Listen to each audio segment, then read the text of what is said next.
ಒಮ್ಮೆ ಹತ್ತಿರದ ಹಸಿರು ಕಾಡಿನಲ್ಲಿ ಒಂದು ದೊಡ್ಡ ಎಮ್ಮೆ ಇದ್ದಿತು. ಅವಳ ಹೆಸರು ಗಾಯತ್ರಿ. ಗಾಯತ್ರಿ ತುಂಬಾ ಹೆಮ್ಮೆಗಾರ್ತಿ.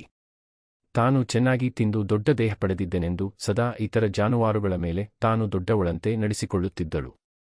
ಗಾಯತ್ರಿ ಎಮ್ಮೆಯು ದಿನವೂ ಹಸಿರು ಹುಲ್ಲು ತಿಂದು ಹೊಳೆಯ ತಟದಲ್ಲಿ ನೀರು ಕುಡಿಯುತ್ತಾ ಕಾಲ ಕಳೆಯುತ್ತಾಳೆ.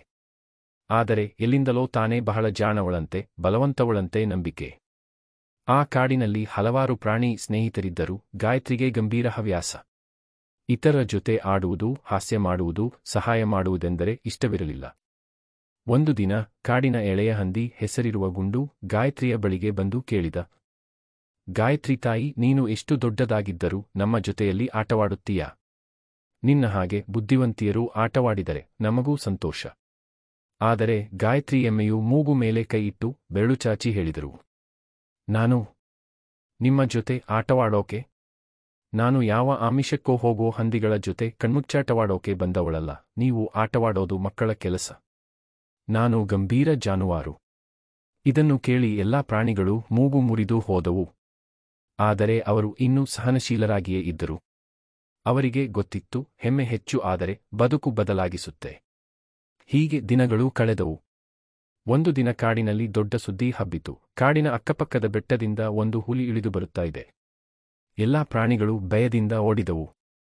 ಹಂದಿಗಳು ಗುಂಡಿಗಳಲ್ಲಿ ಗುಪ್ತವಾಗಿ ಹಾಯ್ದವು, ಹಕ್ಕಿಗಳು ಮರದಲ್ಲಿ ಮರೆಯಾದವು, ಬೆಕ್ಕುಗಳು ಹಳ್ಳದ ಅಂಗಳದಲ್ಲಿ ತೂರಿದವು. ಆದರೆ ಗಾಯತ್ರಿ ಎಮ್ಮೆ ಏನು ಮಾಡಿದಳು?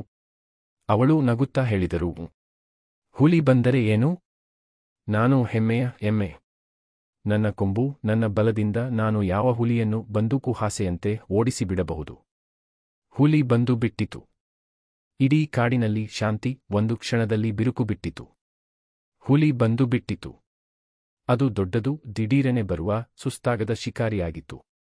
ಅದು ಎತ್ತಿನ ಮಾರ್ಗದಲ್ಲಿ ಬರುತ್ತಿದ್ದಾಗ ಎಲ್ಲರೂ ಶಬ್ದವಿಲ್ಲದೆ ಕತ್ತಲಲ್ಲಿ ಕಾಣೆಯಾಗಿದ್ರು. ಗಾಯತ್ರಿ ಎಮ್ಮೆಯು ಅದನ್ನು ನೋಡಿದಳು.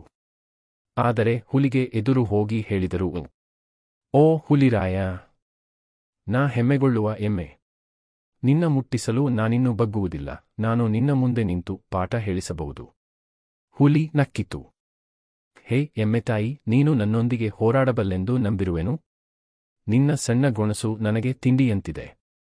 ಗಾಯತ್ರಿ ಕೊಂಬು ತೋರಿಸುತ್ತಾ ಮುಂದಕ್ಕೆ ಸಾಗಿದಳು. ಆದರೆ ಹೆಮ್ಮೆ ಮಾತ್ರ ಹೋರಾಟಕ್ಕಿಂತ ಶಕ್ತಿ ಕೊಡುತ್ತದೆಯೇ? ಅತ್ತ ಹಂದಿ, ಗುಂಡು, ಕಪ್ಪೆ, ನಿಂಬು, ತೋಳಹರಿ ಎಲ್ಲರೂ ಗುಪ್ತವಾಗಿ ನೋಡುತ್ತಿದ್ದರು. ಅವರು ಕೂಡ ಗಾಯತ್ರಿಯನ್ನು ಉಳಿಸಬೇಕೆಂದು ಯೋಚಿಸಿದರು. ಅವರಲ್ಲಿ ಚಿಕ್ಕ ಬುದ್ಧಿವಂತ ನೀರಗಿಲ್ಲಿ ಹೆಸರಿರುವ ಚುಟುಕು ಹೇಳಿದ, ನಾವು ಜೊತೆಯಲ್ಲಿ ಹುಲಿಗೆ ದಾರಿ ತಪ್ಪಿಸಿ ಗಾಯತ್ರಿಯನ್ನು ಕಾಪಾಡೋಣ. ಅವರು ಹೊಳೆಯ ಹತ್ತಿರದ ಗುಹೆಯೊಳಗೆ ಒಂದು ಜಾಲ ಬಿಚ್ಚಿದರು. ತೋಳನು ಬದಿಯಲ್ಲಿ ಕರೆಯುತ್ತಿದ್ದ ಹಂದಿಗಳು ಹೊಳೆಯ ಆರೆ ಬದಲಿಸಿದರು. ಕೊನೆಗೆ ಹುಲಿಗೆ ತಾನೇಕೆ ತಿರುಗುತ್ತಾ ಹೋಗುತ್ತಿದ್ದೇನೆಂದು ಗೊತ್ತಾಗಲೇ ಇಲ್ಲ. ಇತ್ತ ಗಾಯತ್ರಿ ಎಮ್ಮೆಯು ಪರಾಧೀನವಾಗಿದ್ದಳು. ಕೊಂಬು ಹೊಡೆಸಿದಳು, ಆದರೆ ಹುಲಿ ಅವಳ ಎದೆಯ ಮೇಲೆ ಏರಿತು. ಆ ಕ್ಷಣದಲ್ಲಿ ನೀರಗಿಲ್ಲಿ ಚುಟುಕು ಚೀಳುತ್ತಾ, ಇಲ್ಲಿ ಬಾ ಹುಲಿ ಎಂದು ಕೂಗಿದಳು. ಹುಲಿ ತಿರುಗಿ ನೋಡಿದಾಗ ಹೊಳೆಯೊಳಗೆ ಒಂದು ದೊಡ್ಡ ಗುಡ್ಡವಿದ್ದುದರಿಂದ ತೂಗಿದ ಪಾತಾಳಕ್ಕೆ ಬಿದ್ದು ಹೋಯಿತು. ಪಾಠ ಕಲಿತ ಎಮ್ಮೆ. ಗಾಯತ್ರಿ ಎಮ್ಮೆಯ ಬದುಕು ಉಳಿದಿತ್ತು. ಅವಳಿಗೆ ತನ್ನ ಹೆಮ್ಮೆ ಎಷ್ಟು ಅನಾವಶ್ಯಕ, ಅಪಾಯಕರವೆಂದು ಗೊತ್ತಾಯಿತು.